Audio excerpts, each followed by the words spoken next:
this season. What do you think about your team's smarts and intensity at the finish to get this win? Well, we competed like crazy. Obviously, Jordan Clarkson got going, and we couldn't stop him. He made some incredible shots, and obviously, put a big scare into us. But I love the way we competed. We let them out of the bag a little bit in the fourth with Clarkson getting going. All the fouling early in the quarter hurt us. But as I said, our guys stayed with it. Steph hit a huge three on a night where he really didn't have the three-point shot going, but shows you his confidence level and just how clutch he is. So hell of a win against, the team with the best record in the league. Is this a sign of progress or maturity? Well, I think the last few weeks have all, been a case of maturity and a team coming together and really, finding roles and so we've been in a nice little groove here the last few weeks, and this is one of our best wins given the quality of the competition. Steve, Jordan Poole seems to really thrive playing against Utah. What do you see that they do on him that allows him to get going as he does against this team? I don't know, Kendra. I just think that Jordan's, got a lot of ability, and tonight he was able to showcase that ability. Made some big shots. Really gave us the spark off the bench that is really what his role is. He's a good shooter, good playmaker, and when he's playing with Steph, he's going to have a lot of space out there because they're paying so much attention to Steph. And I thought he took advantage of that tonight. Coach, Mark and I ask clutch points. Two questions. Do Jordan Clarkson have more of a green light than Steph? And when a player has a green light like that, how difficult is it to guard? Well, there's a reason, he's probably going to win Sixth Man of the Year. Nobody has a greener light than Steph. The difference is, tonight Steph had three guys on him all night, and Clarkson was more in single coverage. They put a lot of pressure on you because they can all shoot. That's what makes Utah who they are. I think they lead the league in three-pointers made and attempted, and because they've got Gobert rolling down the lane, it makes it very difficult to send a lot of bodies at one person. You got to stay home with a lot of shooters. So Clarkson took advantage of that. He was tremendous, made some big time shots, and almost carried them to the win, but we were able to hold them off.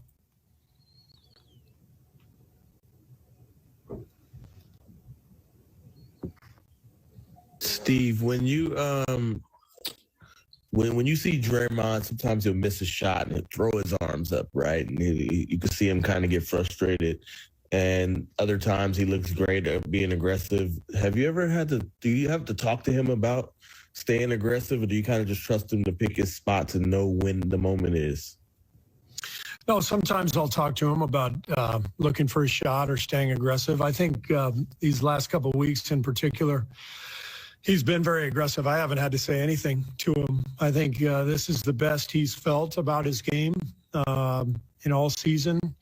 I think over the last month, his offense has really come around, and all season long he's been, the defensive player of the year in my mind. So he's had a great year, but the offense has really picked up here over the last few weeks.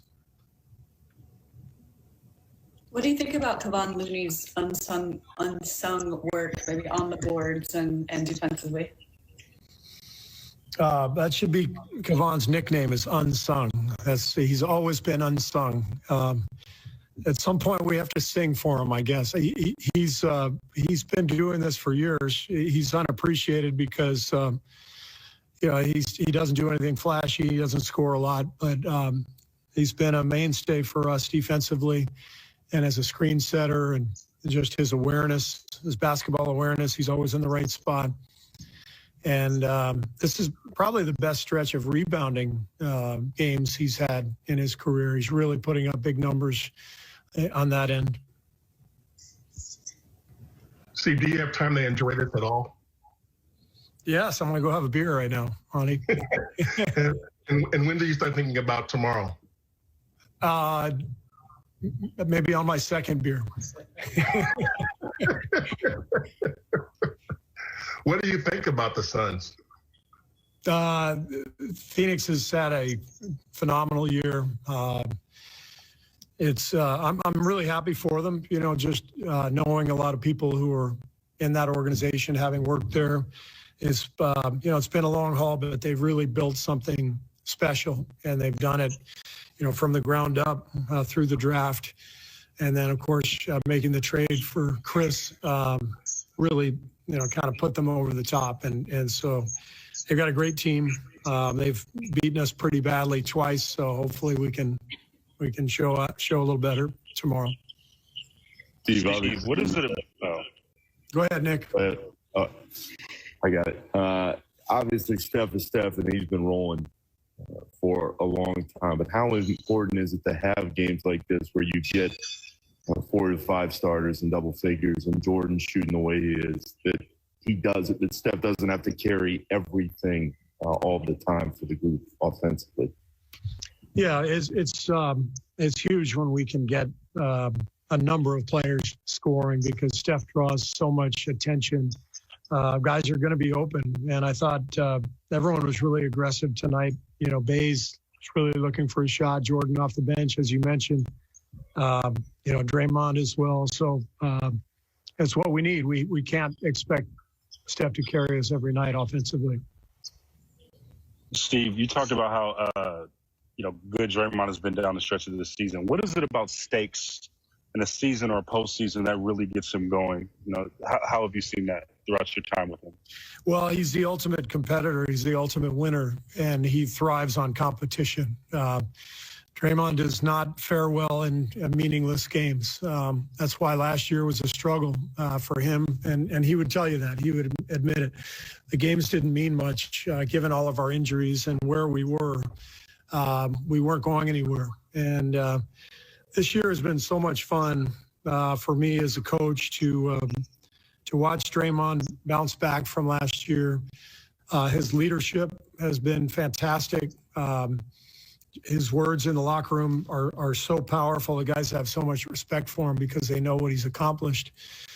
And to me, this has been one of his best seasons. I know he's been an all-star and defensive player of the year and all that, but given our team and Draymond's position with the team and the talent that we've lost over the years, to me, this is one